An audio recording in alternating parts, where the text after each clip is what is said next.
Hello, I'm Dr. Patricia Papernow. I'm the author of Recoupling in Midlife and Beyond, From Love at Last to Not So Fast. This is the video abstract for the article that will appear in the March 2018 issue of Family Process.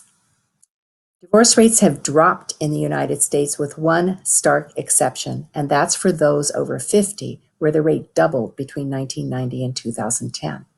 Not surprisingly, a lot of these folks look for new partners, and when they find them, almost always there are young adult and adult children on board. The myth for the happy new couple is the dog is dead, the kids are grown and out of the house, it's just us, and now it's our time. For their adult and young adult children, it's I'm a grown-up, no big deal, this won't affect me. However, late life recouplers and their adult children are often stunned to find themselves facing many of the same challenges that younger stepfamilies do, sometimes with some extra twists that come with this later life stage. Another article in this subsection looks at normal stepfamily challenges in depth and provides clinical guidelines for working with younger stepfamily relationships. This article focuses on the special challenges of stepfamilies formed in midlife and beyond. In fact, especially in late life, it's not just us. It turns out that at whatever age, parent-child relationships are forever, and that impacts the couple relationship.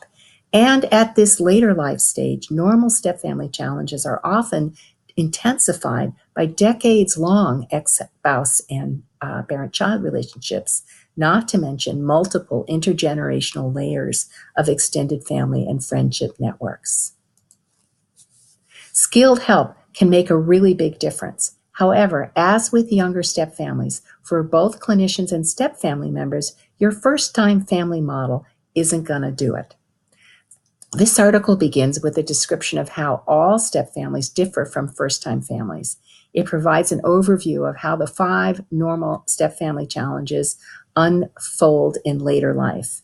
I'll give you some strategies for meeting each of these challenges and some clinical examples on 3 different levels: psychoeducational, interpersonal, and intrapsychic, intergenerational. We'll touch on 2 specific issues for this later life stage: elder care and estate planning. In stepfamilies, these often deeply emotional conversations have to be negotiated among stakeholders who often have sharply divergent agendas, and in late life stepfamilies, among folks who've had no time to form a history together or to form trusting relationships. The article also touches on late life gay step couples, and we look at step couples formed after the death of a partner and after an affair. The article then turns to one particularly distressed group of late life stepfamilies that has been appearing in my office and soon will in yours if it hasn't already. These are older, recoupled dads with adult and young adult daughters who are very unhappy about dad's new relationship. In these families, normal late life recoupling challenges have been intensified by painful, unresolved father-daughter dynamics that way precede the new couple. So just a couple of clinical guidelines you'll read about in this article. Probably most important, as in younger stepfamilies, the attachment needs of each subsystem in a stepfamily are in competition. Dad turns to his daughter, his wife feels, or new partner feels left out. He turns to his new partner, his daughter feels abandoned. So you always have to think systemically, whether, especially in stepfamilies, whether you're working with individuals, couples, or the whole family. However, family therapy proceeds best in subsystems. Often you're working in parallel, helping the step couple to form a more secure attachment with each other and working with parent-child relationships. Step-parent, step-child relationships often have to wait until those other relationships are in better shape. And in those especially fraught, pained father-daughter families, father-daughter repair must precede any attention to stepfamily bonding.